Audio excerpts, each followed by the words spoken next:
Okay, so you know how, like, there are just some places that just feel like they're kind of steeped in something else? Yeah. Like, I'm thinking of Kentucky, right? It seems like every little corner you turn to, there's, like, some kind of weird story or some kind of local legend that makes you kind of tilt your head and go, huh, I wonder. Yeah.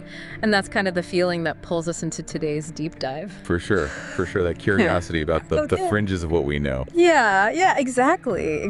And you know what? You've assembled some pretty interesting materials I tried. that really tap into this rich vein of like Kentucky folklore. Yeah, there's definitely a lot there and a lot we're going to have to sort through today. Yeah, we're gonna be navigating the shadowy landscapes of Cryptid Wiki. Oh, very good. A fascinating piece from the Hopkinsville Weekly. Oh, wow. Okay. And some pretty intriguing passages from Haunted Kentucky, Spirits of the Bluegrass. Wow.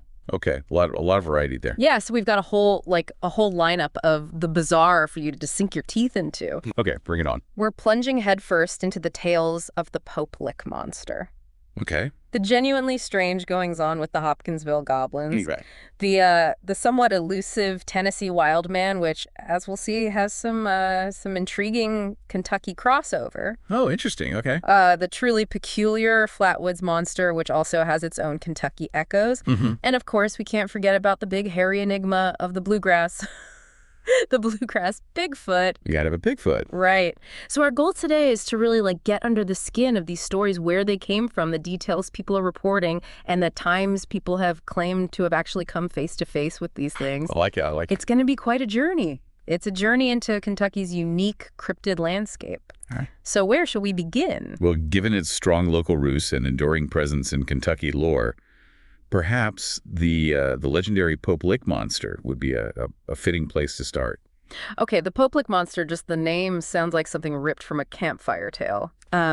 This creature, according to Cryptid Wiki, is a fixture of Louisville legend. Okay. Specifically around the Fisherville area. Gotcha. And it's said to haunt the Norfolk Southern Railroad trestle that stretches over Floyd's Fork Creek. You know, the kind of place like that forbidden zone that dares you to test your nerve and walk across.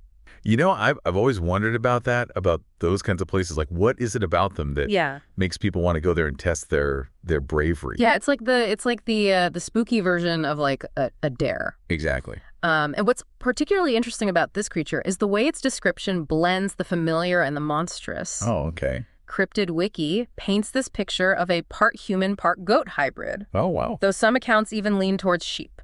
Okay, interesting. So imagine this, right? Like powerful goat-like legs, covered in fur, supporting what's essentially like a deformed human torso. Yeah, that's an image. Right. And then you add this alabaster skin face, almost eerily pale with a sharp aquiline nose. And these wide-set eyes that seem to just stare right through you. It's giving me chills. I know, right? And then the final touch, short, sharp horns jutting from greasy, matted hair that matches the fur on those animalistic legs. Oh, it's so creepy. It's a truly striking and disturbing composite. Yeah.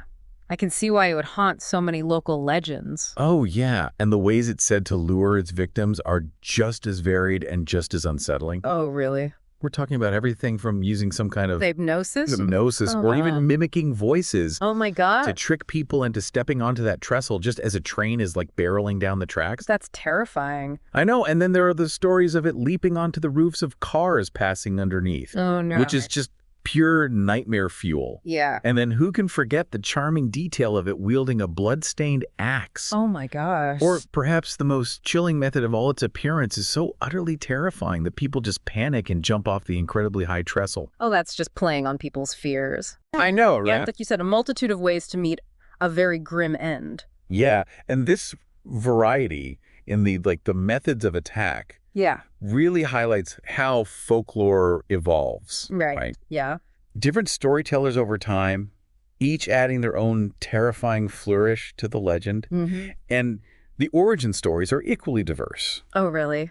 You've got the relatively straightforward idea of like a human-goat hybrid, perhaps born of some kind of unnatural union. Sure. But then you get into these more elaborate tales like the mistreated circus freak seeking revenge after a catastrophic train derailment. Oh, wow. That version, of course, cleverly weaves in the local ghost train legend that's also tied to that very same trestle. Oh, so it's like a 2-for-1. Yeah, exactly. It's like getting a 2-for-1 special on local spooky lore. I love it. And then there's the real deep end of the origin pool, the idea of a farmer who made some seriously shady deals, trading goats for dark satanic powers, and ultimately being reincarnated as this grotesque creature. Wow, you really can't script this kind of stuff. You really can't. This is the real deal.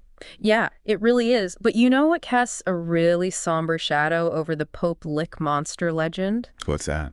Are the very real tragedies that have occurred there. Oh, yeah. You're right. We can't forget about that.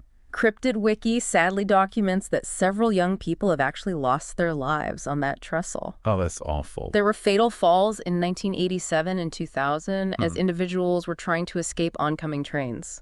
That's so sad. And then quite recently in 2016, a tourist from Ohio, Raquel Bain, tragically died after being struck by a train while actively searching for the monster. Oh, wow. Her boyfriend survived by sheer luck by hanging onto the side. Oh, my gosh. It's a stark reminder of the very real dangers that these legends can inspire, especially when they lead people to take incredibly risky actions. Absolutely. Yeah. It's where spooky stories cross over into genuine danger. Yeah. It's a sobering thought that even if these creatures exist only in our collective imagination, the stories themselves can have very tangible and tragic consequences. Yeah, absolutely. And on a slightly different note, though, the Pope Lick monster has clearly embedded itself in the local consciousness. Right. Even making an appearance in the MetaZoo Cryptid Nation trading card game. Oh, wow, really? Yeah. So it's found a way to haunt us in our hobbies now, too. Yeah, I guess it's really interesting how these local legends really seep into the culture in so many different ways. For sure. For sure. Okay, so let's shift gears quite significantly and delve into a very different kind of encounter. Okay. The undeniably bizarre case of the Kentucky Goblins, or more accurately known as the Hopkinsville Goblins incident. Okay. Yeah, this one's a true classic of disgrace. August 1955, Hopkinsville, Kentucky. Gotcha. The Hopkinsville Weekly provides this really, really vivid snapshot of this event. Okay. And Haunted Kentucky also gives it a pretty prominent place. Right. So picture this: 5 adults and 7 children A lot of people. walk into the Hopkinsville police station with a story that sounds utterly unbelievable. Okay, I'm ready. They claim a flying saucer had landed near their farmhouse. Oh, wow. And that these little men were all around their property trying to get inside. No way. Yeah, it's like something straight out of Twilight Zone. Yeah, absolutely. And what's so compelling about this account is the relatively detailed description the witnesses provided. Oh, really? They even led to a sketch by this artist named Larry Hill for the Evansville Press. Interesting. These weren't like your stereotypical little green men that the story eventually helped popularize. Right.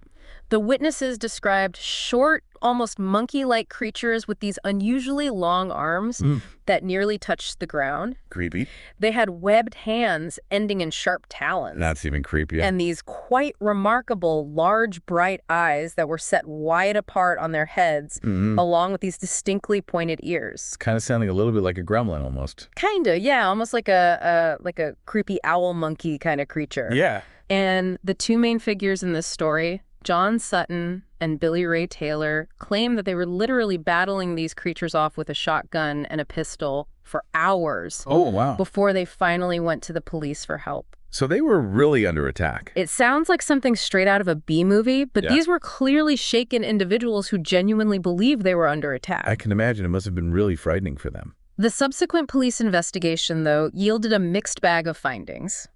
What do you mean? While they found no physical evidence of a landed spacecraft. Like scorch marks or any? No scorch marks, no unusual debris. Interesting. They did find evidence of numerous gunshots around the farmhouse. So somebody was definitely shooting at something. Yeah, exactly. And interestingly, another law enforcement officer reported observing a meteor shower in the same area on that very night.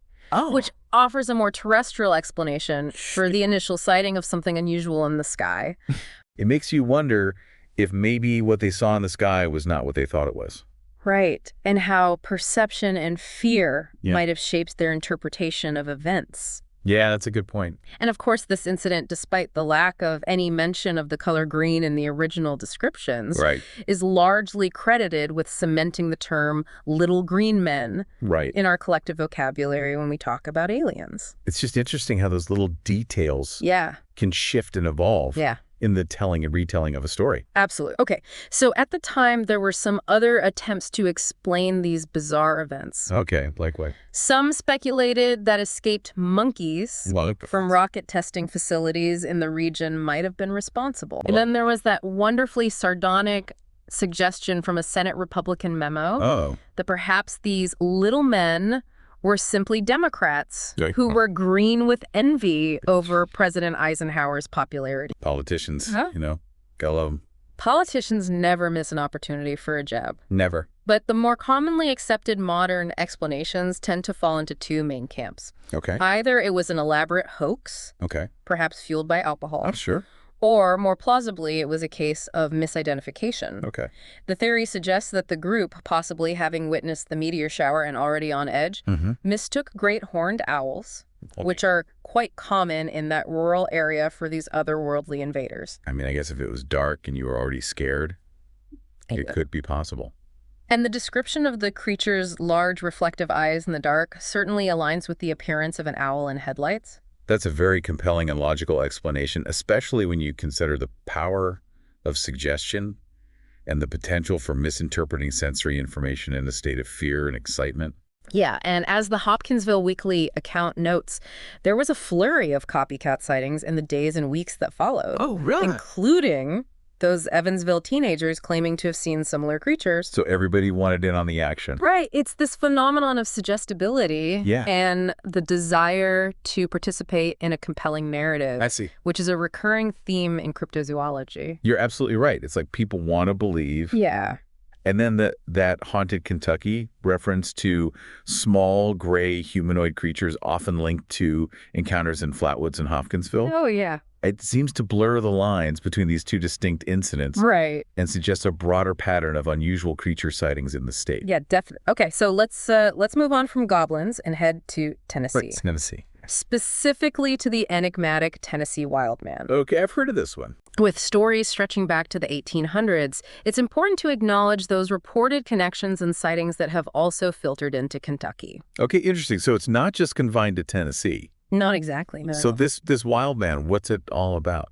Well, this one feels a bit more in line with the classic Bigfoot archetype, Okay. but with its own unique regional spin. Gotcha. Cryptid Wiki describes it as being similar in build to Sasquatch, Okay. but supposedly exhibiting more human-like features. Human-like, how so?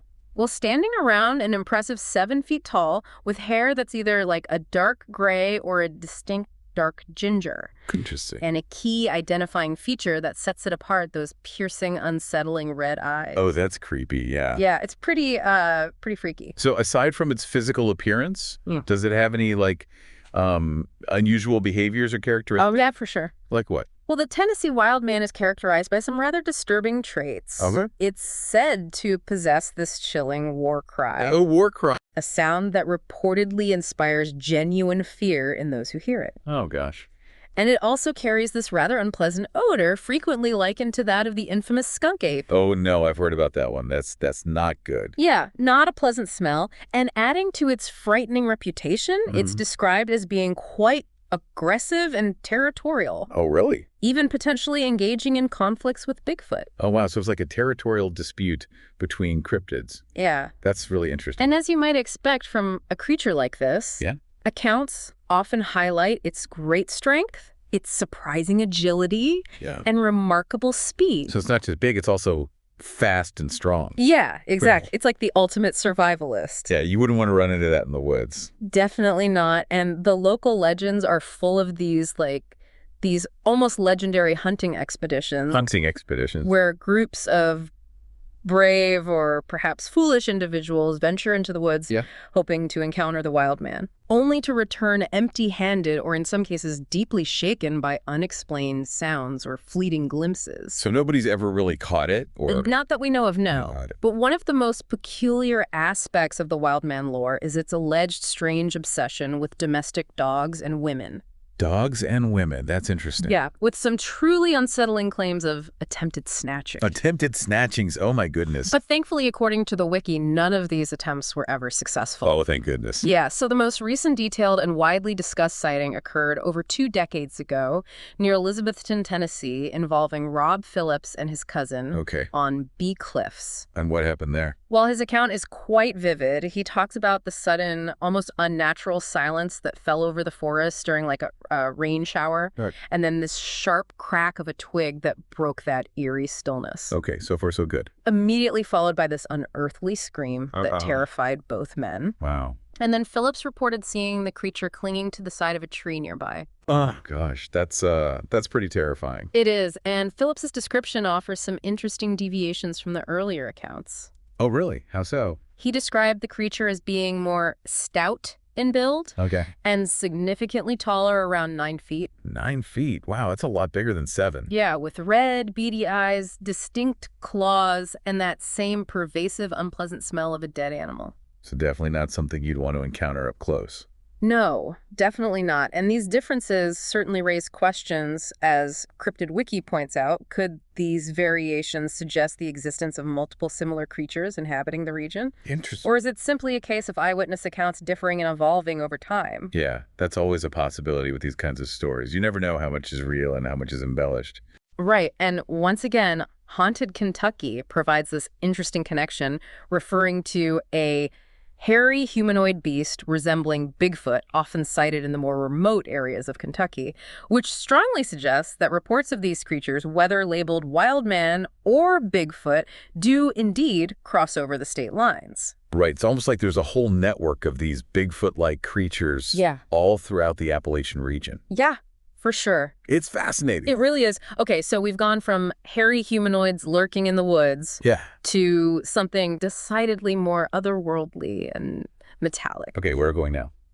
Let's delve into the bizarre case of the Flatwoods Monster. The Flatwoods Monster. Okay, I'm intrigued. Also known as the Braxton County Monster. Okay. Or affectionately nicknamed Braxy by locals. Braxy, okay. While its initial and most famous appearance was in West Virginia, both Cryptid Wiki and Haunted Kentucky make note of subsequent sightings reported across Kentucky. Interesting. So it's made its way over the border? It seems so, yeah. So what makes this one so bizarre? Well, this one is truly a unique and unsettling creature in the annals of cryptozoology. Okay, lay it on me. The initial reported encounter in Flatwoods back in 1952 is just so utterly peculiar. I'm listening. We're talking about a creature described as being around 10 feet tall. 10 feet. And about 4 feet wide, almost like someone wearing like a very crude, perhaps even robotic suit, rather than a living, breathing organism. Huh. So it's not like a fleshy creature? Not in the traditional sense, no. Interesting. And it possessed this very distinctive cowl or hood-shaped like the ace of spades that extended behind a round red head. An ace of spades, like a playing card. Exactly, yeah. That's unique. And then there were those glowing eyes the size of $50 set within this metallic armored body that seemed to have like thick vertical pipes running along its length. So almost like a walking machine or something. Yeah, it's very strange. And there's even inconsistency in the descriptions regarding its arms. Oh, how so? Some accounts say it was completely armless, while others mention small, almost toy-like appendages. So we don't even know if it had arms or not. It really depends on who you talk to. That's pretty bizarre. It's really strange. It sounds like something a child might dream up. Yeah. After watching a particularly odd science fiction movie from the era. You know, it kind of reminds me of those old, like, those B-movie robots. Yes, from the 50s. Yeah, exactly. With, like, the clunky metal suits. Right. And then you have the related phenomenon of the Frametown Monster, often considered a variation of the same creature. Okay. This version apparently had the same metallic-looking armor from the waist down, but from the waist up, it was described as being a reptilian humanoid. Oh, so like a lizard man? Yeah, kind of, with a face that people frequently compared to that of a barn owl. So a lizard owl man in a robot suit? Basically, yeah, the variations just add to the overall strangeness of these accounts. Yeah, that's definitely strange. So the initial Flatwoods sighting is a classic of the genre. Okay, tell me about it. 3 young boys witnessed a bright object descending and apparently landing on a local farmer's property. All right. So they gathered a group of adults, and as they went to investigate, one of their dogs ran ahead, barked ferociously, and then returned tail tucked firmly between its legs, always an ominous sign in a monster story. For sure. As the group reached the top of a hill, they reportedly saw this large, pulsating ball of fire nearby, accompanied by this thick burning mist that irritated their eyes and noses. Oh, wow. So there's like some kind of chemical or something? Yeah, who knows what that was. Yeah. And then, illuminated by a flashlight beam, they saw the creature hissing shrilly before gliding towards them. Oh, God. Changing direction and then seemingly heading towards that mysterious red light. Wow. So it seemed almost like it was attracted to that light. Yeah, it's very strange. And understandably, the entire group beat a heisty retreat. I can imagine. Yeah, I would have too. Yeah, I don't blame them at all. And the aftermath of the sighting is just as intriguing. Oh, how so? Well, the reporter who investigated the scene with the farmer noted a lingering, sickening, burnt, metallic odor in the air. And the following morning, unusual tracks were discovered, initially speculated to be from a landed saucer, but later likely attributed to a local resident in a pickup truck who had also gone to investigate the commotion. So again, we've got this blend of the extraordinary and the potentially mundane. Exactly. All wrapped up in one. But the story doesn't end there. It doesn't. Investigators from the Civilian Saucer Investigation Organization, CSI collected further accounts from the area, including a mother and daughter who claimed to have had a very similar encounter a week prior. A week prior. An event that reportedly resulted in the daughter's hospitalization for 3 weeks. Wow. So whatever this thing was, it had a real effect on people. And there was also the farmer's mother who reported her house shaking violently and her radio cutting out around the time of the supposed landing. Oh, wow. So like some kind of electromagnetic interference or something? Yeah, who knows? Yeah. And even the local Board of Education director claimed to have witnessed a UFO taking off the following morning. No way. It paints this picture of like a concentrated period of very unusual activity in that region. Yeah, it's almost like that whole area was like a hot spot. Yeah. Weirdness. And let's not forget the Frametown sighting that occurred just the day after the Flatwoods incident. Oh, right. A couple on a leisurely drive whose car inexplicably stalled.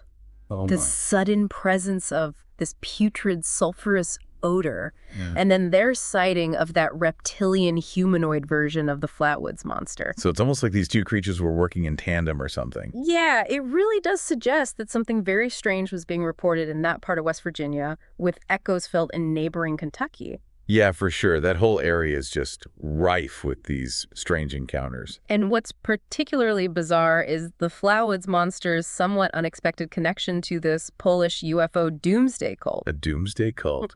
Known as Antrovis. Antrovis, okay. They apparently incorporated the creature into their rather elaborate mythology, surprisingly interpreting it as an organic being encased in clothing, allegedly created through cruel genetic experiments by an evil alien race they referred to as the Hebrews. Wow, that's quite a leap. It's a stark reminder of how these unexplained phenomena can be woven into existing belief systems. Right.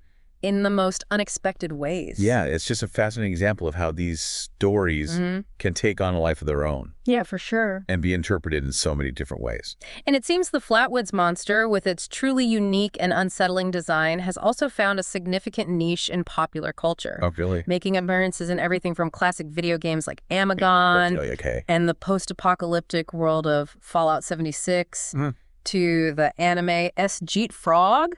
Jeet Frog, I remember that show. Yeah, and even a subtle nod in The Legend of Zelda, Majora's Mask. Wow, so it's really made its mark on pop culture. Yeah, so even if its existence remains in doubt, its cultural impact is undeniable. Yeah, absolutely. Its utterly distinctive and somewhat terrifying image has clearly resonated with creators across a wide range of media.